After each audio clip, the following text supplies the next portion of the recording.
Hello and welcome to the Elders Insight, an exciting new podcast series presented by Hepworth and Associates, your source for advocacy, advisory, and planning insights for seniors, pre-seniors, and their caring families. So let's get started with the show on location today in Toronto.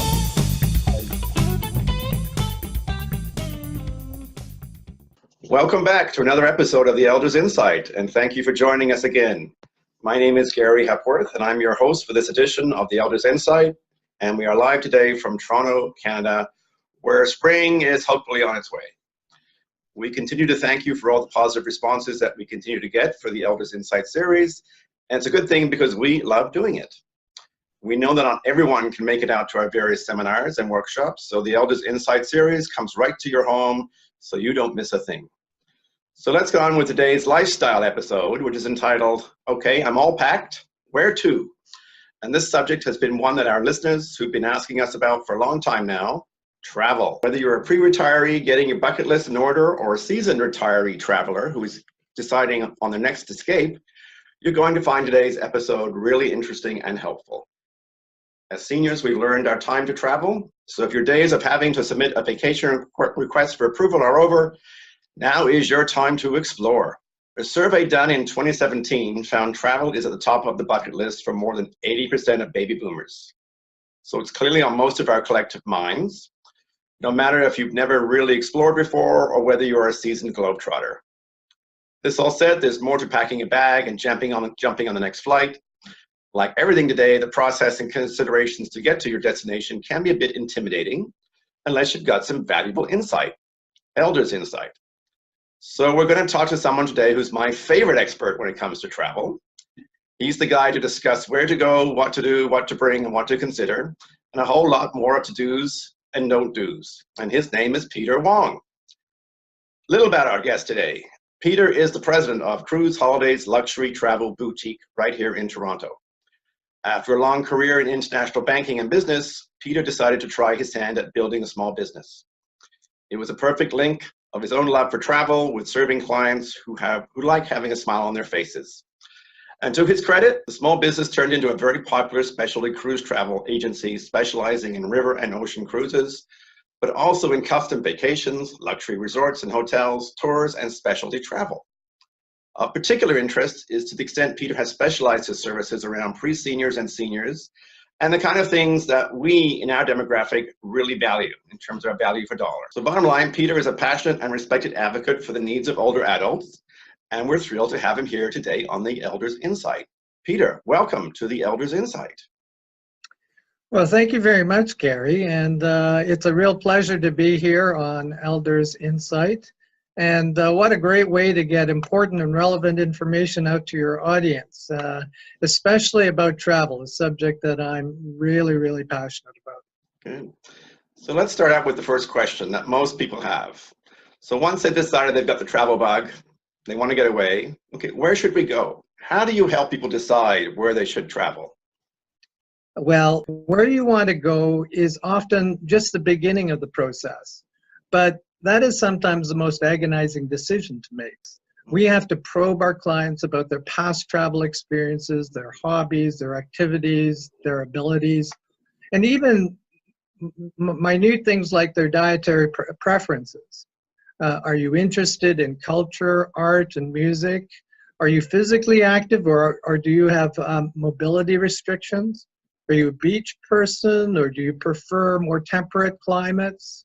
Are you interested in adventure travel, or do you prefer traveling with all the modern conveniences while touring the great cities of the world? We have clients who enjoy going local, which means traveling to remote countries and experiencing the food, the culture, and the economy at a local level. Others enjoy tours with expert local guides to educate them about the culture, history, and local customs. Others prefer to travel the world in the lap of luxury. So you touched on this about cost. So I guess people can spend a whole range of money because you mentioned luxury too. So if you think of Europe, Hawaii, the Caribbean, I know these are popular places to go, but what should people be budgeting? What's a ballpark number? Yeah, well, to answer that question, we like to group travel into four main cost categories. There's budget, contemporary, luxury, and ultra luxury. There are travel options at each budget level for every type of travel, whether it's adventure travel, guided tours, all-inclusive resorts, or cruises. But let's talk about each of these categories, and that'll give you a feel for how much you might spend. In budget vacations, they usually start around $1,000 per person. And these are pretty basic and are lower in cost for a number of reasons. It could be that the resorts are older or in a less popular location.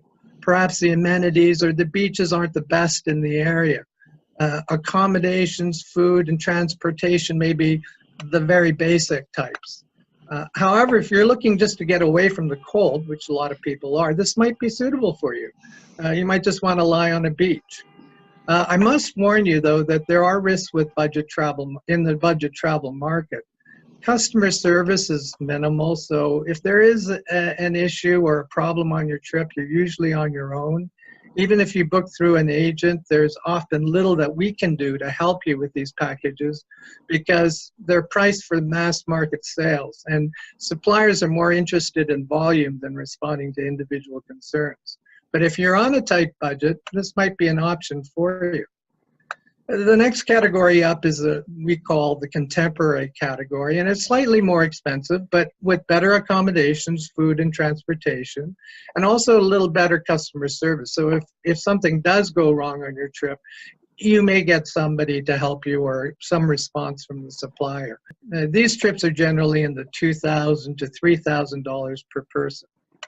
Now, the luxury travel category, which everybody loves to travel, features even better accommodations, food and transportation, and also extra amenities such as smaller tour groups, top-notch tour guides, alcohol and beverage packages, transfers to and from the airport, excursions, just to mention a few. These trips are generally between $3,000 per person and $5,000 per person. In this category, service and personal attention is valued.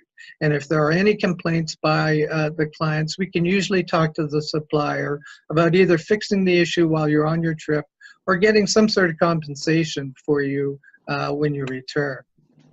Now, ultra luxury offers the best of everything in travel and can cost you as much as you want. We've had clients book trips that cost over $20,000 to $30,000 per person. These trips are either very remote or very exclusive or to very exotic destinations and include the best accommodations, the best transportation, and the best food available. So your budget really depends on where you want to go, how you want to travel, and where you want to stay. There are options for all types of travel to all the destinations in the world, from budget to ultra luxury. I want to stress it's important in the travel industry to look for value over price, because when it comes to a budget, you want the best value, not necessarily the cheapest price. And there's a huge difference here, especially in the travel market. Good, that's very helpful. So one of your specialties is cruises. And when you think of cruises, you think of the big ship cruise to the Caribbean or Alaska. But there's also the river cruises in Europe, mostly, I understand. So what are the big differences between the classic big ship cruise and the riverboat cruises? Well, first of all, cruises are generally one of the best values in the travel industry, especially for the older demographic. Your accommodation, meals, and entertainment are almost always included in the price, so you don't have to pay anything extra when you get on board. You can see multiple destinations, packing and unpacking only once. You don't have to waste valuable vacation time checking in and out of hotels, waiting for or sitting on buses, trains, or airplanes to travel from one destination to another. Cruises are also perhaps the safest way to travel, as cruise lines are very strict about who they allow on board compared to hotels or resorts, which are often easily accessible to the public. And cruise lines offer very consistent product and offer many itineraries all over the world. As you mentioned, one of the more popular trends in the cruise industry is river cruising, River cruises are mainly based on the great rivers in Europe, but there are also river cruises in Asia and even in Africa as well. Many of the great cities in Europe were established along the main rivers such as the Danube, the Rhine, and the Rhone. The old historic parts of these cities are centered around the old port districts, and river cruise ships take advantage of this by sailing down these rivers from city to city, while the clients can watch the scenery go by from the deck or panoramic restaurants or even their balcony staterooms. It's such a relaxing way to tour Europe compared to the traditional bus tour. Now, the main difference between river cruises and ocean cruises is that river cruise ships are smaller, about 100 passengers, versus ocean ships that often range from 500 to 5,000 passengers. This makes the experience much more intimate and personalized. River cruises tend to dock in the middle of the city centers, which makes embarkation, disembarkation quite easy. River cruises usually include more in the price than ocean cruises. For example, most river cruises include beer and wine for lunch and dinner, and shore excursions in every port. And all this is included in the price, where with ocean cruises, these amenities are a la carte or extra. Since rivers are generally less turbulent than oceans, the risk of motion sickness is very minimal. Although the incidence of motion sickness on ocean cruises is small these days, given new stabilization technology, there is still a perceived fear of motion sickness that is easier to overcome on a river cruise than on an ocean cruise. River cruises are usually in the contemporary to luxury to ultra luxury category, whereas ocean cruises do offer a broader range from budget all the way up to the ultra luxury category. While there are definite advantages to river cruises, there are advantages to ocean cruises as well. Because ocean cruises must accommodate more people, they offer more options in dining, entertainment, and activities. Ocean cruises have more space, so the common areas are larger than on river cruises. And they offer facilities such as spas, fitness centers, shopping areas, children's areas, and swimming pools and other activities. Ocean cruises are more accessible with people with mobility issues than river cruises. And ocean cruises offer more geographic destinations and a broader range of itineraries, as they're not restricted to rivers. The bottom line is that both types of cruises are very popular these days, and both offer great value. Safety and security come to mind in the world today. I think you mentioned accessibility.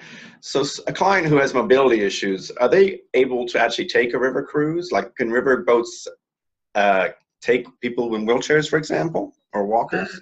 Let me talk about safety and accessibility, but I'd like to talk about one risk that is often overlooked first, and that is cancellation medical emergency risks.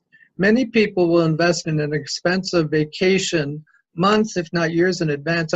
However, what happens if there's a medical incident before they depart, or what happens if something happens while they're on the trip? If they don't have proper insurance coverage, they may lose their investment. They may even incur onerous additional expenses if the medical emergency occurs outside of the province. So please, we encourage our clients to factor in travel insurance into the budget for your vacation.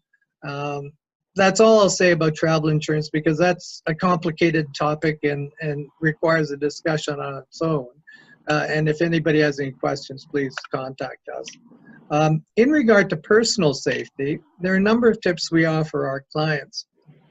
First is to consider cruises as an option. It's one of the safest ways to travel. They're very strict about who's on the ship. They have records of everybody who works on the ship. And so it's probably one of the safest environments that you can experience while you're traveling. The second is to check the Government of Canada Travel Advisory website. This is where you'll find the most up-to-date information about any problems in a country that the government of Canada wants to alert travelers to. Don't travel to countries where there are travel advisories if you can avoid it. However, understand that travel advisories may only apply to certain parts of the country. Take Mexico, for example.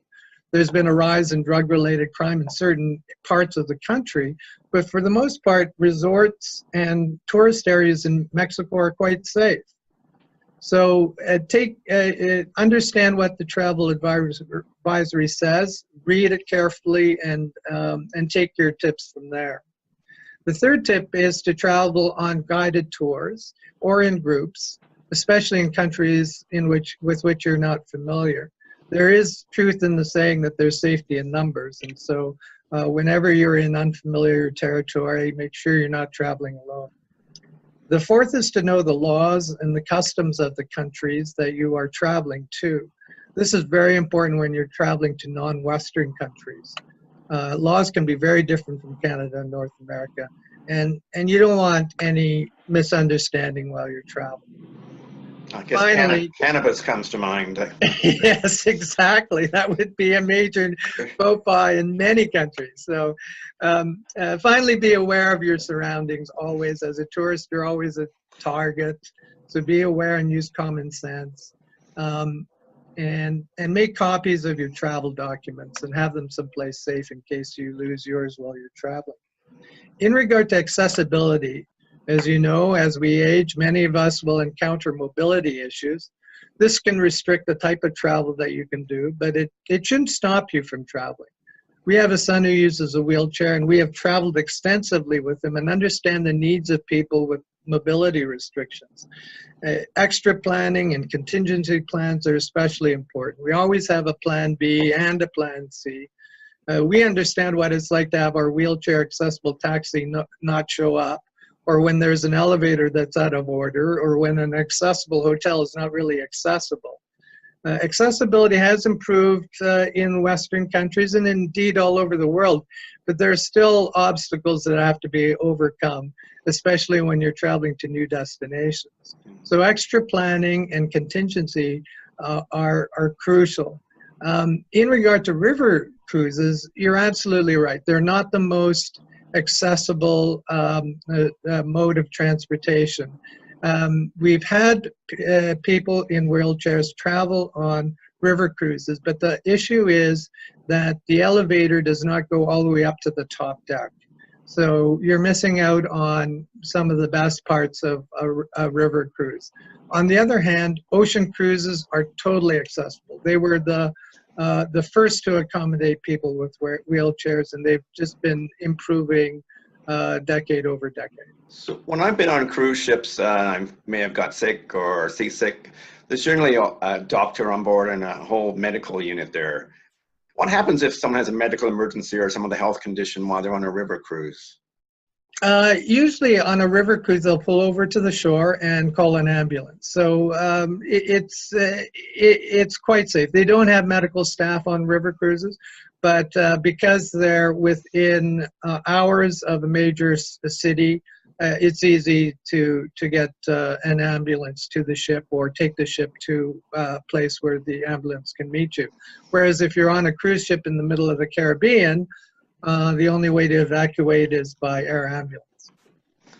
Do's and don'ts. So for the newer traveler who hasn't been around the world much, what tips do you have for someone who's fairly new to the travel bug? I would say the very first do item is to use a TICO-registered travel agent. Now, TICO is the Travel Industry Council of Ontario, and it is the consumer protection agency for travelers from Ontario and regulates Ontario travel agencies. TICO is a complaint resolution body, so that if you have any kind of service issue with a travel agent, you can arbitrate, they can arbitrate a resolution for you. TICO also protects Ontario travelers if a supplier fails to provide the contracted service. So when a tour company goes bankrupt in the middle of your vacation, TICO is there to help you get back to Canada and in some cases may compensate you for your losses. There are no fees to the consumer for TICO benefits, as TICO is funded by the travel industry. The second tip is travel agents do not cost you any more than booking direct with a supplier. The supplier has published fares, and if you book directly with them, they keep the profit for themselves. If you book through a travel agent, the supplier pays that travel agent a commission. But in addition to that, a travel agent can compare travel options between many different suppliers and help to explain the fine print. Whereas if you talk to a travel supplier, they're only interested in selling their particular product, which may not be the best fit for you. There's a lot of information on the internet, and it's often difficult to understand the details. A travel agent can help you there. Also, if you book direct, you're essentially on your own if something happens during your trip. If you use a travel agent, that travel agent can help you during your trip or after your trip if there is a service issue. We have more clout than you do with the suppliers and can often get concessions or compensation or results that our clients would not be able to get on their own. And make sure you have adequate travel insurance. Medical expenses out of province can be devastating and financially crippling. A heart attack in the U.S. can cost you over $100,000. Air ambulances alone can cost tens of thousands of dollars. So, it's worth the investment, especially as we age, to get travel insurance. Another do or don't is not to pay for your trip until you have everything in writing and fully understand what you're getting.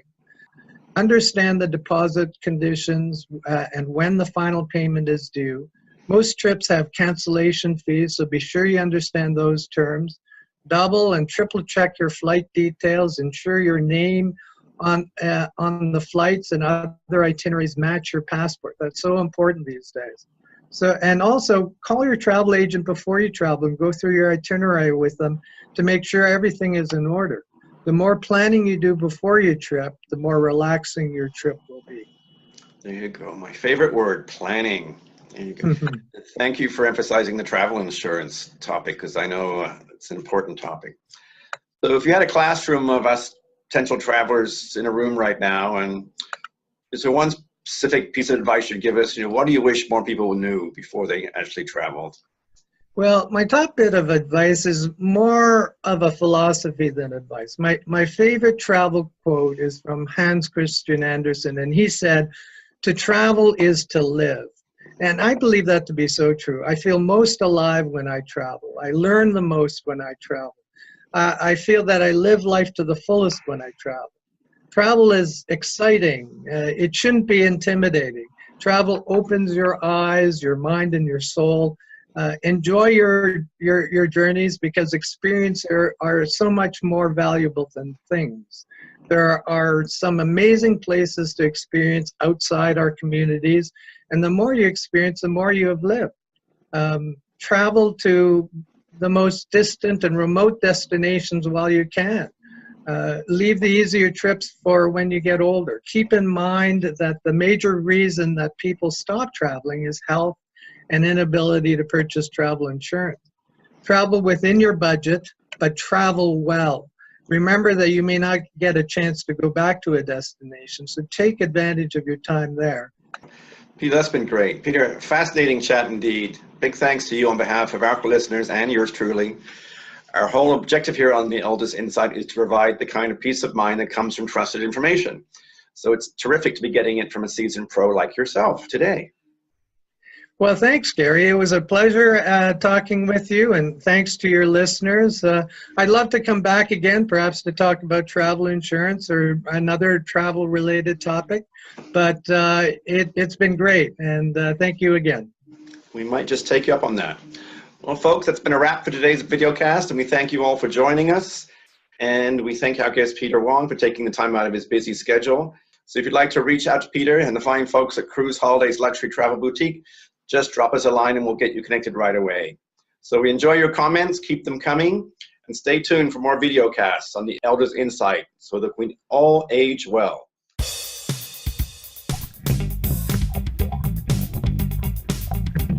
Thanks for joining us today on the Elders Insight. We hope you found this podcast helpful, informative, interesting, and most of all, fun.